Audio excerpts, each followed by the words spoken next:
My Eternal Sugar Cookie has 1.2 million power. Today we're gonna test her out and see how powerful she is. I'd also like to thank Dev Sisters for sponsoring this video. That means this video is gonna be extra special. So we're gonna test her out in Beastie Stand the Kingdom Arena. Before we do all that, let's take a look at her skill and analyze it. Let's use her against 5 defensive cookies. Notice how Eternal Sugar's initial cooldown is really fast. This allows her to apply a bunch of debuffs immediately. Her skill also makes the opponents really hard to visually see, so if you really want to see what's going on during the battle, you're gonna have to turn off your cookie skill effects. I like looking at this skill, so I'm gonna leave it on. Notice how after she finishes that huge attack, the cookies are frozen. She might be the strongest crowd controller in the game now. This could also be good against BC's episode 9 hard mode. To understand what her debuffs actually do, we need to read her skill. Her skill description's kind of a long essay, so I'm gonna summarize a lot of it. The first part of her skill says she restores her own HP and gains an HP shield. She damages the enemies and applies debuffs. However, it doesn't exactly say what the debuffs do. The second part says if enemies attack Eternal Sugar, then she'll apply the guilt debuff to them. The guilt debuffs deal damage to the enemy, and they receive more damage and reduced healing. The third part says she summons cotton candy angels. They buff themselves, they buff your team, they deal damage to the enemies and debuff the enemies. They become stronger the fewer cookies you have. Eternal Sugar is also resistant to other Eternal Sugars. When she uses her skill, she activates Saturine Breeze. There's a ridiculous amount of buffs and debuffs in this skill. She heals herself, she gives herself an HP shield. Her attack consists of multiple different hits like Creme Brulee. She ignores 40% of the target's damage resist. She charms the enemies for 3 seconds. Amplify debuff plus 10%, shield minus 15%, and if the target's immune to all this, she deals more damage. Next we have Eternal Enchantment. It deals big damage and ignores 40% damage resist. For cookies, their cooldown slowed down by 25%, minus 35% attack speed, and minus 10% healing. For non-cookies, they receive minus 20% attack speed, and their cooldown slowed by 50%. Oh, we're not done yet, there's even more still. Next we have Mythic Beauty. It applies guilt and deals a lot of damage. It also makes a target receive 30% less healing. We're still not done yet, we have the Cotton Candy Angels. 35% more max HP, 40% damage resist, 30% debuff resist, and most importantly, all your allies get 25% more damage. That's one of the most OP things about her. You also get some more damage and cooldown if you have less cookies. Enemies also take less damage and receive more elemental damage. Now that's what I call a really long skill. Let's test her out inside BCs now. Let's do 929 and 930. 929 is the hardest non-boss stage. The team I'm gonna use is pretty generic. It hasn't been perfected yet, but it gets the job done. I'm using Burning Spice, Eternal Sugar, PV, Fire Spirit, and Cream Ferret. You can try using this team if you want, and if you don't have Eternal Sugar, you can just hire her. Burning Spice has 6 Raspberry and a Fire Damage Biscuit. Eternal Sugar has about 35% cooldown and a cooldown biscuit. I also added some raspberries. 35% cooldown is the maximum, so you don't want to go over that. PV has 6 chocolate and his usual damage resist and cooldown biscuit. Fire Spirit 6 raspberry with a cooldown biscuit. I don't have a good fire damage biscuit, but you can use that instead. Cream Frizz 35% cooldown and some raspberries if you can add it, and they want a cooldown biscuit. Now let's head into the level and see how broken Eternal Sugar is. Sweet slumber. Destruction!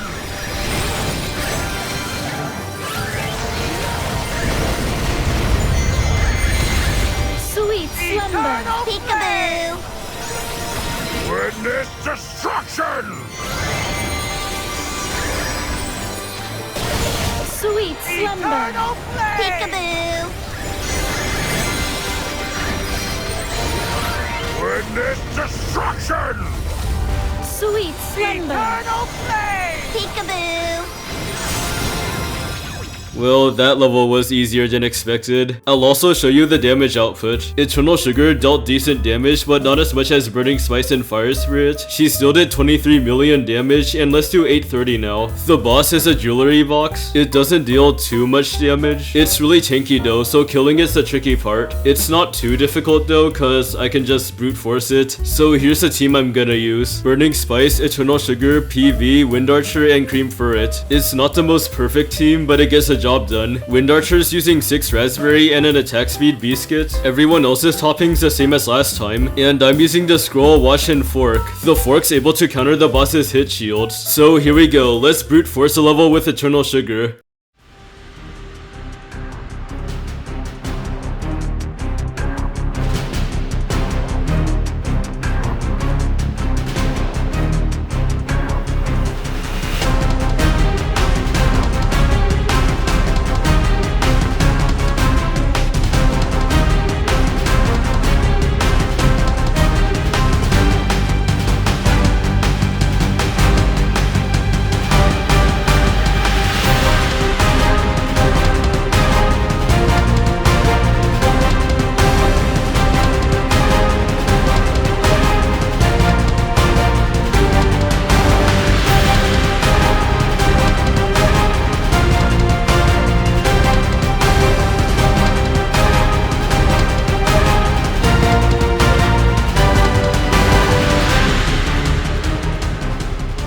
Eternal Sugar is pretty good, and here's the damage output. Of course, the 6-star Burning Spice I hired did the most damage. Overall, for episode 9, Eternal Sugar is S tier. She's able to buff your other cookies and do a bunch of debuffs. Let's head into the Kingdom Arena now, and she's obviously meta. The real question is, how are players gonna use her? The most standard team right now is using Eternal Sugar in the front. It's basically the standard team before Eternal Sugar, except she replaces Burning Spice. Keep in mind that Burning Spice is still really good, so he's not out of the meta yet. There might even be some Eternal Sugar Burning Spice teams in the future. For the standard team, there's 2 possible biscuits Eternal Sugar can use. The more popular one's damage resist bypass and the other one's cooldown. There's 2 variations of Eternal Sugar's toppings. One is 6 raspberry for a 2-second start Eternal Sugar. Another one's some chocolate and some raspberry so she can get a 1-second start. Both of these toppings use a damage resist bypass biscuit. No one knows what the best toppings or biscuits are right now, so as of right now, I'm using a 1-second start damage resist bypass build. Shadow Milk has 2 possible builds. If Eternal Sugar has a 1-second start, you want to use a 2-second start Shadow Milk, 6 raspberry, and a damage resist bypass biscuit. If Eternal Sugar has a 2-second start, you want to use a 1-second start Shadow Milk. He wants a cooldown biscuit, enough chocolate to reach the 1-second start, and the rest are raspberry. PV 6 raspberry, 50% damage resist and 15% cooldown, and a damage resist and cooldown biscuit. Technically, I guess you don't need that much damage resist because there's a season cookie buff. Fire Spirit needs enough chocolate to reach 35% cooldown and the rest are raspberry, and he wants a cooldown biscuit. Snapdragon also needs enough chocolate to reach 35% cooldown and the rest are raspberry. They also want a cooldown biscuit. The most standard treasures are the Insignia, Watch, and Vial. So let's try out the new standard team against this opponent right here. They're using the same exact team as me, so that's how you know it's pretty standard now. This is a fair fight though, cause if the opponent didn't have Eternal Sugar, they get steamrolled. So anyways, let's see Eternal Sugar in battle.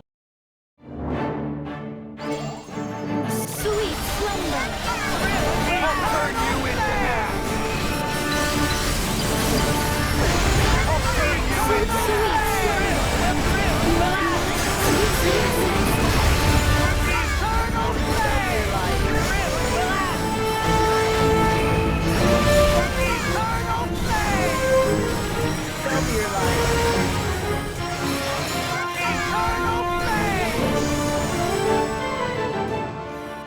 So I want to point out that Eternal Sugar is a DPS cookie because her damage is really high. This makes things a lot more complicated because does she want a support build or a DPS build? There is one variation of the team I want to show you. I've noticed something suspicious. A lot of Grandmaster 1 players have replaced the Insignia with a new treasure chest treasure. I'm gonna try it out and see if it actually works or not. I'm gonna use the same exact team as last time except with a treasure swap, and our next opponent's using the standard team. This battle's gonna be quite interesting.